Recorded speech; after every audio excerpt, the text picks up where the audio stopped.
Hello students, आज हम पढ़ेंगे चैप्टर नंबर 3 साइंस का, that is fibre to fabric. इस चैप्टर में हम बात करेंगे कैसे फाइबर से हमें फैब्रिक मिलता है।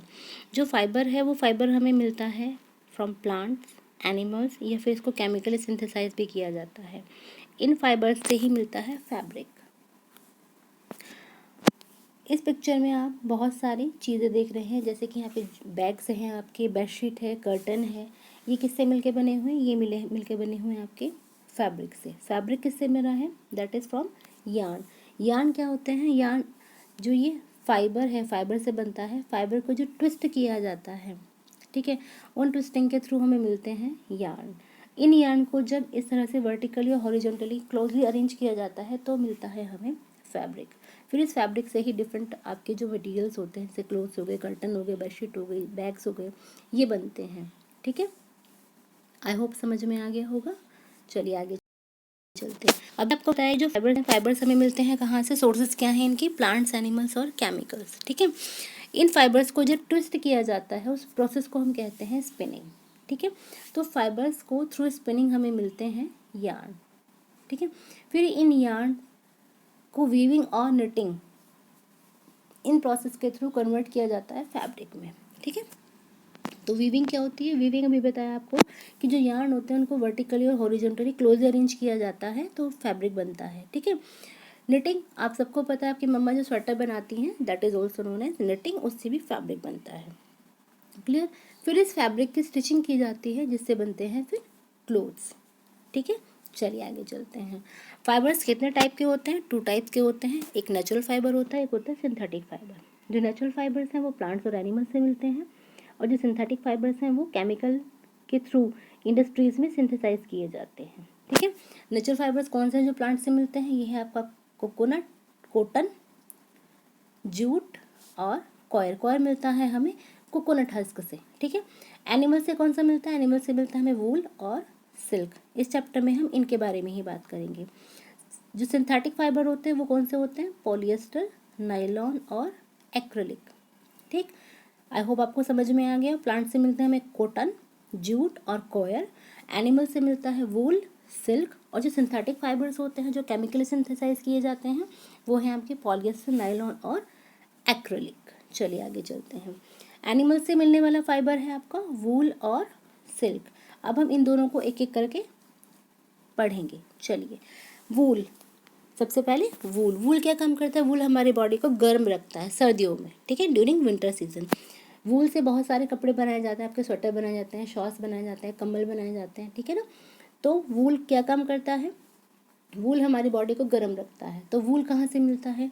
वूल मिलता है शीप, गॉट या फिर ऐसे ही एनिमल्स जो होते हैं उनके हेयर से, जिनको हम फ्लीस भी कहते हैं। ठीक है, इन एनिमल्स के ऊपर थिक कोट ऑफ हेयर होता है जिससे हमें वूल मिलती है।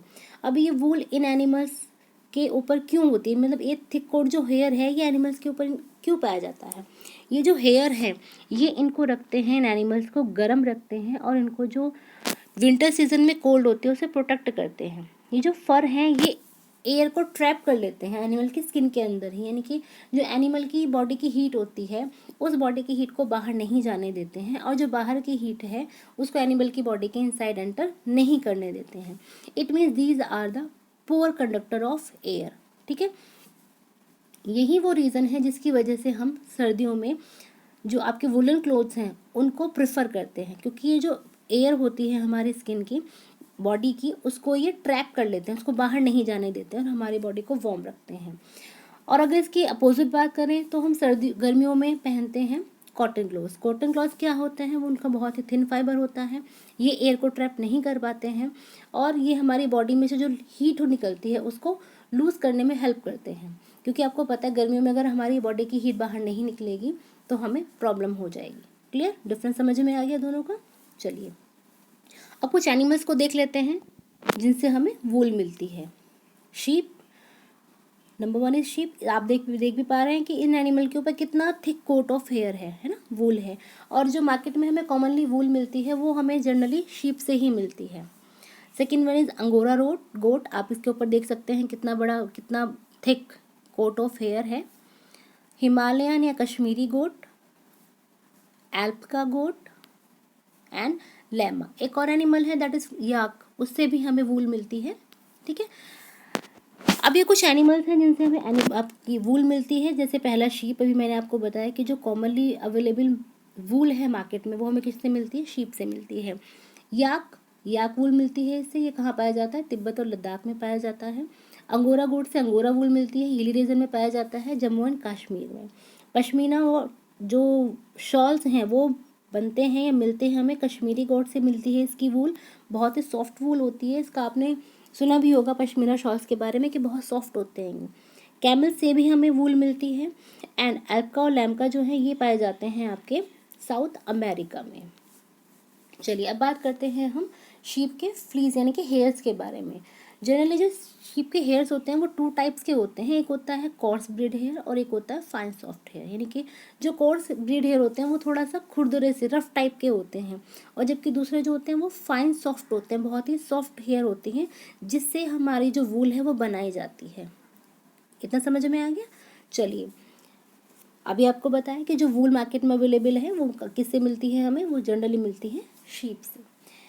एक वर्ड है आपकी बुक में, that is selective breeding. Selective breeding क्या होता है कि सेलेक्टिव ब्रीडिंग में पेरेंट्स को सेलेक्ट किया जाता है किस पर्पज से, कि जो क्वालिटी उन दोनों पेरेंट्स में है वही क्वालिटी उनके जो ऑफस्प्रिंग है यानी कि जो नेक्स्ट जनरेशन हो उनमें भी आए। ठीक है, तो यानी कि एक स्पेसिफिक क्वालिटी वाले एनिमल की ब्रीड कराई जाती है उसी क्वालिटी के, ठीक है, अनदर एनिमल के साथ। किस लिए, कि जिससे उनके चाइल्ड हो या ऑफस्प्रिंग जो हो उनमें वही सेम क्वालिटी जनरेट हो, उसको हम कहते हैं सेलेक्टिव ब्रीडिंग। इतना समझ में आ गया। चलिए अब बात करते हैं कि ये ब्रीड कहाँ कहाँ पाई जाती हैं, कहाँ रेयरिंग होती है, कहाँ इनकी ब्रीडिंग होती है। तो ये मेनली जिन स्टेट्स में होती है वो है आपका जम्मू कश्मीर, हिमाचल प्रदेश, उत्तराखंड, अरुणाचल प्रदेश, सिक्किम और plains of Haryana, Punjab, Rajasthan and Gujarat. ठीक है। शीप जो होते हैं वो जनरली हर्बीवोर एनिमल्स होते हैं। ये फीड करते हैं घास पे, कॉमन लीव्स जो होती हैं, pulses, corn, jowar, all cakes and dairy fodder पर। ठीक है, चलिए आगे चलते हैं। ये अभी मैंने आपको बताया कि जो शीप की ब्रीड होती है उस सेलेक्टिव ब्रीड होती है, यानी कि अलग अलग टाइप की ब्रीड होती है, उनसे अलग अलग ही क्वालिटी की वूल मिलती है और अलग अलग ही स्टेट्स में ये पाई जाती हैं। जैसे कि आपकी लोही शीप हो गई, ब्रीड है लोहे की शीप की, ये तो इससे ये बहुत ही गुड क्वालिटी की वूल मिलती है। कहाँ पाया जाता है, राजस्थान और पंजाब में पाई जाती है। रामपुर बुशर या अगेन एक ब्रीड है शीप की, इससे मिलती है ब्राउन फ्लीश। कहाँ पाया जाता है, उत्तर प्रदेश और हिमाचल प्रदेश में मिलती है। नैली कारपेट वूल मिलती है, इससे राजस्थान, हरियाणा और पंजाब में पाया जाता है। भाखड़ावाल ये भी एक शीप की ब्रीड है, इससे शॉल्स बनते हैं। ठीक है, कहाँ मिलती है, जम्मू एंड कश्मीर में। मारवाड़ी से कोर्स वूल मिलती है, गुजरात में पाई जाती है। ऐसे ही आपकी है पटनवारी, ये आपके होजरी का जो सामान होता है जैसे सॉक्स हो गए, लेगिंग्स हो गई, इनको बनाने के लिए काम आती है और ये भी पाई जाती हैं आपकी गुजरात रीजन में। चलिए आगे चलते हैं। अब बात करते हैं कि हमें शीप से वूल कैसे मिलती है। ठीक है, कौन सा प्रोसेस होता है, कौन कौन से स्टेप्स होते हैं जिससे हमें शीप की जो ये स्किन है इससे वूल मिलती है। ठीक है, चलिए आगे चलते हैं। सबसे पहले जो स्टेप होता है दैट इज शेयरिंग। शेयरिंग का मतलब क्या है कि जो एनिमल है उसकी स्किन के ऊपर जो फ्लीस हेयर है उसको रिमूव करना। ठीक है, शेयरिंग जो होती है, शेयरिंग आपकी जनरली समर सीजन में किया जाता है क्योंकि विंटर सीजन में इनको ज़रूरत होती है गर्म रहने की। ठीक है ना, तो विंटर सीजन में इसलिए इनकी शेयरिंग नहीं करते हैं क्योंकि विंटर सीजन में अगर इनकी शेयरिंग करेंगे, इनकी स्किन को रिमूव कर लिया जाएगा तो ये जो हेयर्स को रिमूव करेंगे स्किन से तो इनको ठंड लगेगी जिससे कि एनिमल को सर्वाइव करने में प्रॉब्लम होगी। ठीक है, और जो ये इनकी अपर मोस्ट लेयर होती है स्किन की, यानी कि जो फ्लीश होता है ये डेड स्किन होती है, तो इसकी वजह से जो शीप है इसको कोई हार्म नहीं पहुंचता है। जैसे कि आप लोग हेयर कट कराते हैं ना, तो हेयर कट कराने में आपको कोई पेन तो होता नहीं है ना, तो सेम ऐसे ही शीप्स में भी होता है। तो this process is known as shearing. Second process is scouring. Scouring में क्या होता है कि जो आपने फ्लीस या स्किन हेयर आपने जो एनिमल के लिए हैं उनको वॉश करना, उससे क्या होगा कि उसकी जो स्किन में आपके ग्रीस है, डस्ट है, डर्ट है, वो सब रिमूव हो जाती है। ये स्कोरिंग मैनुअली भी होती है और ये लार्ज स्केल पे मशीन्स में भी होती है। इससे क्या होता है, इससे फ्लीस जो है क्लीन हो जाती है और उसके बाद फ्लीस को ड्राइड किया जाता है। ठीक है, third one is sorting. Sorting में क्या होता है, शॉर्टिंग में फिर इसको जो आफ्टर स्कोरिंग इनको भेज दिया जाता है फैक्ट्रीज़ में फॉर शॉर्टिंग। शॉर्टिंग का मतलब क्या होता है कि इन जो आपकी फाइबर्स हैं इनको अलग किया जाता है according to their texture, quality और लेंथ। ठीक है ना। सपोज़ कीजिए एक बास्केट है, एक बास्केट में आपके मिक्स फ्रूट पड़े हुए हैं, उसमें एप्पल भी है, बनाना भी है, गवावा भी है आपका। ठीक है, तो आपको क्या करना है, आप जब इनको अलग करेंगे तो कैसे करेंगे, एप्पल अलग रखेंगे, बनाना अलग रखेंगे, गवावा अलग रखेंगे, है ना, उनके प्रॉपर्टीज़ के अकॉर्डिंग। तो ऐसे ही यहाँ पर भी शॉर्टिंग की जाती है इन फाइबर्स की, उनके टेक्सचर, लेंथ, ठीक है, और क्वालिटी के आधार पर। ये फैक्ट्रीज में किया जाता है। Clear, sorting clear. चलिए आगे चलते हैं। फोर्थ वन है रिमूवल ऑफ बर्ड्स। अब बर्ड्स क्या होते हैं, जब आप बेटा वुलन क्लोथ्स पहनते हैं तो उसके ऊपर छोटे छोटे इस तरह के पॉप्स दिखाई देते हैं आपको, है ना, तो इनको हम बर्ड्स कहते हैं। ठीक है, तो इन बर्ड्स को फिर रिमूव किया जाता है। ऐसी जो ये आपकी फ्लीस होती है ना एनिमल की, उन एनिमल की फ्लीस में भी इस तरह के बर्ड पाए जाते हैं। ठीक है, तो इन बर्ड को भी रिमूव किया जाता है। इन बर्ड को रिमूव करने के बाद जो फ्लीस है उसको अगेन वॉश किया जाता है और फिर ड्राई किया जाता है। क्लियर। इसके बाद आता है नेक्स्ट प्रोसेस डाइंग। अब आप सोचेंगे कि आपका जो वुलन है, वूल जो है आपकी, जो बाज़ार में मार्केट में आपकी वूल मिलती है वो डिफरेंट कलर्स की मिलती है, लेकिन अभी जो हमने आपको पिक्चर्स दिखाई थे एनिमल्स की, तो उनसे तो हमें आपकी वाइट, ब्लैक या ब्राउन ही मिल रही थी, है ना, वूलन वूल जो मिल रही थी हमें। तो मार्केट में तो डिफरेंट कलर्स की मिलती है। तो वो कैसे बनती है, वो जो आपकी डिफरेंट कलर्स की जो वूल है वो ऑब्टेन की जाती है इन फाइबर्स को डाई करके, इनमें कलर लगा के। ठीक है, चलिए आगे देखिए। फिर इसके बाद होता है next process is rolling. Rolling में क्या होता है कि इन फाइबर्स को रोल किया जाता है यार्न में। ठीक है, अब यार्न क्या होते हैं, यार्न होते हैं लॉन्ग फाइबर्स जो इस्तेमाल किए जाते हैं स्वेटर बनाने में। ठीक है, और जो शॉर्ट फाइबर रह जाते हैं वो शॉर्ट फाइबर्स इस्तेमाल किए जाते हैं आपके वुलन क्लोथ्स बनाने में। क्लियर। अगेन फाइबर्स से क्या बना, यार्न, ट्विस्टिंग करके, और ये प्रोसेस क्या कहलाती है, स्पिनिंग। ठीक, चलिए आगे चलते हैं। तो दीज आर द 6 प्रोसेसेस, ठीक है, जो आपकी वुल को एनिमल की फ्लीस से कन्वर्ट करती है। Shearing, scouring, sorting, removal of burr, dyeing और रोलिंग। ये 6 प्रोसेस आपको लर्न करनी है। क्लियर, चलिए आगे चलते हैं। अब जब इन फैक्ट्रीज़ में, इंडस्ट्रीज़ में काम करते हैं वुलन में, तो कुछ हेल्थ हैज़ार्ड्स भी होते हैं जिनको हम कहते हैं ऑक्यूपेशनली हैज़ार्ड। ठीक है, यानी कि वो रिस्क जो आप इस इंडस्ट्रीज़ में काम करते समय आपकी हेल्थ को रहता है उसको हम कहते हैं ऑक्यूपेशनल हैज़ार्ड। और इस ऑक्यूपेशन में काम करते हुए जो आपको डिजीज़ हो जाती हैं तो उनको कहते हैं हम ऑक्यूपेशनल डिजीज़। ठीक है, अब इसके ड्रॉबैक क्या है कि जो एक वर्कर है जो वुलन इंडस्ट्रीज़ में काम कर रहा है तो उसको बहुत लंबे समय तक इन वुलन के जो फाइबर्स होते हैं इनके कांटेक्ट में रहना होता है। ठीक है, तो उनको रेस्पिरेटरी प्रॉब्लम्स हो जाती है, रेस्पिरेटरी डिजीज़ हो जाती हैं। ठीक है, और दूसरा एक जो बैक्टीरिया है दैट इज़ एंथ्रेक्स, जो फैटल ब्लड डिजीज़ कॉज करता है, और जिनको हम शॉर्टेज डिजीज़ भी कहते हैं। इस तरह की डिजीज़ की शिकायतें बहुत ज़्यादा हो जाती हैं इस तरह की इंडस्ट्रीज़ में काम करने वाले वर्कर्स में। तो वो डिजीज़ या वो हैज़ार्ड्स जो इस तरह की फैक्ट्रीज़ में काम करने में एंड उनको वर्कर्स को होती है उसको हम कहते हैं ऑक्यूपेशनल हैज़ार्ड्स। क्लियर, चलिए अब हम बात करते हैं सिल्क के बारे में। सिल्क या सिल्क प्रोडक्शन को हम कहते हैं सेरीकल्चर। सेरीकल्चर की डेफिनेशन क्या होगी, rearing of silk worm for obtaining silk, यानी कि जो सिल्क वॉर्म होता है उसका पालन पोषण करना, उसको पालना किसके लिए, सिल्क ऑब्टेन करने के लिए कहलाता है आपका सेरीकल्चर या सिल्क फार्मिंग। ठीक है, सिल्क के बारे में थोड़ा सा जान लेते हैं। सिल्क के प्रोडक्शन में चाइना सबसे नंबर 1 पे है, इंडिया इस समय नंबर 2 यानी कि सेकेंड लार्जिंग लीडिंग प्रोड्यूसिंग कंट्री है।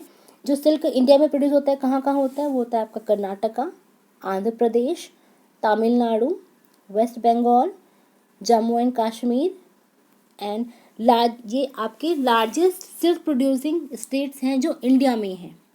क्लियर। चलिए आगे चलते हैं। सिल्क कैसा फैब्रिक है? इट इज़ सॉफ्ट, स्मूथ और लस्टर फैब्रिक। क्लियर। चलिए सिल्क में हम क्या पढ़ेंगे? सिल्क में पढ़ेंगे रेयरिंग ऑफ सिल्क वॉर्म, फिर प्रोसेसिंग ऑफ सिल्क, यानी कि कैसे ये सिल्क मोथ जो होता है, सिल्क मोथ कोकून में कन्वर्ट होता है और फिर इस कोकून से हमें कैसे सिल्क का कपड़ा मिलता है, इस प्रोसेस को हम इसमें पढ़ेंगे। चलिए आगे चलते हैं।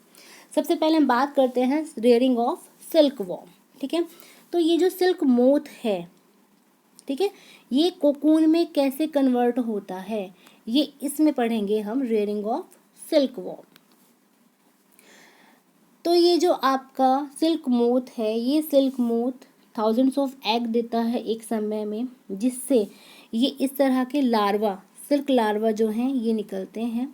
ये सिल्क लार्वा फिर मलबरी लीव्स के ऊपर 20 से 22 दिन तक लगातार फीड करते हैं, इनको खाते रहते हैं। इस समय ये है आपकी लार्वल स्टेज सिल्क मोथ की। ठीक है, ये सिल्क लार्वा जब 20 से 22 दिन तक लगातार मलबरी लीव्स को खाते रहते हैं, फिर उसके बाद क्या करते हैं, ये अपने आप ही, मतलब जब खाना बंद कर देते हैं उसके बाद अपने बॉडी के ऊपर इस तरह का एक आउटर कवरिंग बना लेते हैं। ठीक है, इस कवरिंग को हम कहते हैं कोकून। क्लियर। ये कोकू आपकी लार्वल स्टेज है, ये आपकी प्यूपल स्टेज है। इस समय ये प्यूपल की तरह बिहेव करता है, यानी कि इस जो कवरिंग है, इस कवरिंग के अंदर ये सर्वाइव करता है। इसी कवरिंग के अंदर ये 2 से 3 हफ्ते तक आराम से रहता है एंड उसके बाद फिर इससे ये इस तरह का सिल्क मोथ निकलता है। क्लियर, इतना समझ में आ गया। चलिए आगे चलते हैं। अब जो सिल्क मोथ की लाइफ साइकिल है उसके बारे में डिस्कशन कर लेते हैं, उसके बारे में पढ़ लेते हैं। अभी बताया आपको, जो सिल्क मोथ है एक समय में वो 100 ऑफ एग्स ले करती है। इसके बाद जो एग्स हैं वो स्टोर कर लिए जाते हैं और फार्मर्स को सोल्ड कर दिए जाते हैं, बेच दिए जाते हैं। फिर जो फार्मर्स हैं इन एग को सुटेबल टेम्परेचर और ह्यूमिडिटी में रखते हैं। फिर जब लीव्स आती हैं मलबरी की पेड़ पर, नई जो पत्तियां आती हैं, ठीक है, तो इन एग्स को हीट किया जाता है। क्यों हीट किया जाता है? कि इससे कि उनके अंदर जो वॉर्म है, जो एनिमल है, वो बाहर निकल के आ जाए। ठीक है, हैच हो जाए एग। ठीक है, फिर जो ये कैटरपिलर है या आपके जो लार्वल स्टेज हैं, ये 20-22 दिन तक, ठीक है, फीड करते हैं मलबरी लीव्स के ऊपर। फिर जब 20 to 25 डेज तक ये खाना खाते रहते हैं, लगातार मलबरी लीव्स खाते रहते हैं, उसके बाद ये खाना बंद कर देते हैं और फिर उसके बाद ये अपने चारों तरफ एक नेट लाइक स्ट्रक्चर अपने चारों तरफ बना लेते हैं, जिसे हम कोकून कहते हैं। ठीक है, इस एंटर स्टेज में जो आपका एनिमल होता है वो प्यूपा कहलाता है। ठीक है, जो फाइबर्स हैं, ये फाइबर प्रोटीन का बना हुआ होता है और जब ये एयर के कांटेक्ट में आता है तो ये हार्ड हो जाता है। ठीक है, और फिर उससे हमें क्या मिलता है? सिल्क फाइबर मिलता है। ठीक है, ये सिल्क मोथ जो है, ठीक है, इस कोकून के अंदर जो एनिमल था हमारा, जो प्यूपा था, वो कोकून आपका सिल्क मोथ में फिर डेवलप हो जाता है। ये लाइफ साइकिल समझ में आ गया। एक बार देख लेते हैं। ये सिल्क मोथ है, थाउजेंड्स ऑफ एग इसने ले किए। इसके बाद इसमें से ये लार्वा निकला। ये लार्वा 20 से 25 दिन तक लगातार ये मलबरी लीव्स खाएगा। उसके बाद खाने के बाद ये खाना बंद कर देगा। फिर उसके बाद ये इस तरह के प्यूपा स्टेज में आ जाएगा। इसमें क्या होगा, ये अपने चारों तरफ hard covering net like structure बना लेगा। एयर के कांटेक्ट में आने के बाद ये आपका जो आउटर कवरिंग है ये हार्ड हो जाएगा और फिर जैसे अंडे में से चिक निकलता है ना, बच्चा निकलता है, चूजा, उसी तरह से इसमें से फिर ये सिल्क मोथ बाहर आता है। क्लियर। तो आपको आई होप ये लाइफ साइकिल सिल्क एनिमल का समझ में आ गया होगा। अब जो ये आपका जो सिल्क मोथ होता है ये भी अलग अलग वैरायटी का होता है। अब जब सिल्क मोथ अलग अलग वैरायटी के होंगे तो इनसे मिलने वाला जो सिल्क फाइबर होगा वो भी अलग अलग होगा, उसका टेक्सचर भी अलग अलग होगा, यानी कि उसका कोर्स वो स्मूथ भी हो सकता है, शाइनी हो सकता है। ठीक है, तो कौन कौन से वैरायटी का सिल्क मिलता है हमें? मलबरी सिल्क है, तुषार सिल्क है, मोगा सिल्क है, कोशा सिल्क है और एरी सिल्क है। ये सिल्क के टाइप्स हैं। ठीक है, चलिए अब बात करते हैं कि इस कोकून से सिल्क का कपड़ा कैसे मिलता है। ये सिल्क की साड़ी है तो ये कैसे ऑब्टेन होती है। सबसे पहले जो फार्मर्स होते हैं ये कोकून को कलेक्ट करते हैं, इकट्ठा करते हैं। ठीक है, सेकेंड स्टेप में क्या होता है कि ये जो कोकून है इनको या तो सनलाइट में रख दिया जाता है गर्म करने के लिए, या फिर इनको डायरेक्टली पानी में उबाल दिया जाता है। ठीक है, और आपको मैंने बताया था कि इस कोकून स्टेज में इस समय इसके अंदर एनिमल भी होता है, वो एनिमल इस प्रोसेस में मर जाता है। यस, बिल्कुल, इस प्रोसेस में वो एनिमल मर जाता है। ठीक है, उसको जिंदा ही उबाल दिया जाता है, जिसकी वजह से ये एनिमल मर जाता है। आपको पता है, सरप्राइज होंगे आप कि 1 किलो सिल्क का कपड़ा ऑब्टेन करने के लिए, मतलब 1 किलो जो सिल्क होती है उसको ऑब्टेन करने के लिए करीब करीब हम 6600 जो सिल्क वॉर्म्स होते हैं उनको हम मार देते हैं। पेनफुल ना?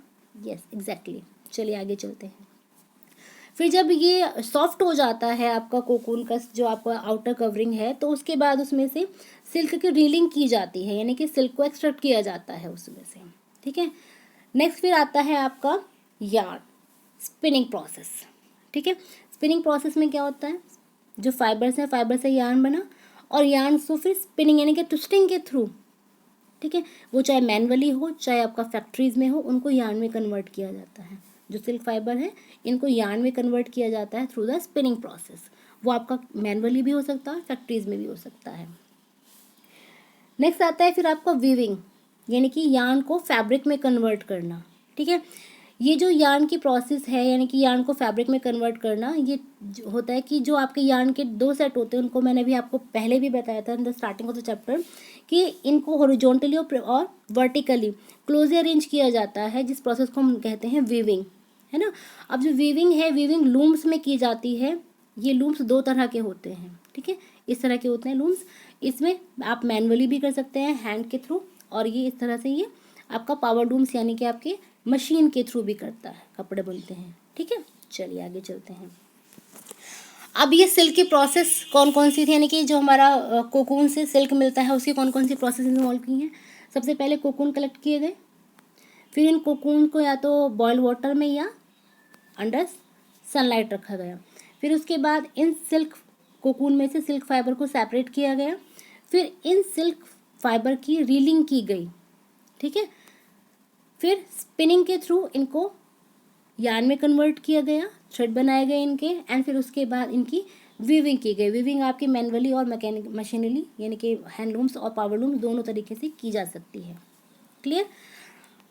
आपको पता है ये जो एक सिंगल कोकून होता है, ये सिंगल कोकून से हमें कितना लंबा धागा मिल सकता है, कितनी लेंथ का मिल सकता है, that is 1000 to 3000 feet length का एक कोकून से हमें रॉ सिल्क का थ्रेड मिलता है। सरप्राइजिंग? यस। चलिए तो देखिए, कोकून से क्या बना, फाइबर, फाइबर से क्या बना, यार्न, और यार्न से क्या मिला, फैब्रिक। तो इनकी कन्वर्सेशन को क्या कहते हैं, कोकून से जब फाइबर में कन्वर्ट किया जाता है तो that process is known as reeling. जब फाइबर को यार्न में कन्वर्ट किया जाता है ट्विस्ट करके, तो that process is known as spinning. And जब यार्न को फैब्रिक में कन्वर्ट किया जाता है तो that process is known as weaving. ठीक है, ये प्रोसेस है जिसके थ्रू हमें सिल्क फाइबर ऑब्टेन होता है from the cocoon stage. Cocoon को कलेक्ट किया जाता है, फिर उसको बॉयल किया जाता है या सनलाइट में रखा जाता है, फिर उसकी रीलिंग की जाती है, फिर स्पिनिंग की जाती है, ट्विस्टिंग की जाती है, एंड फिर उसके बाद वीविंग किया जाता है। क्लियर? आई होप चैप्टर आपको समझ में आ गया होगा। Thank you. हैव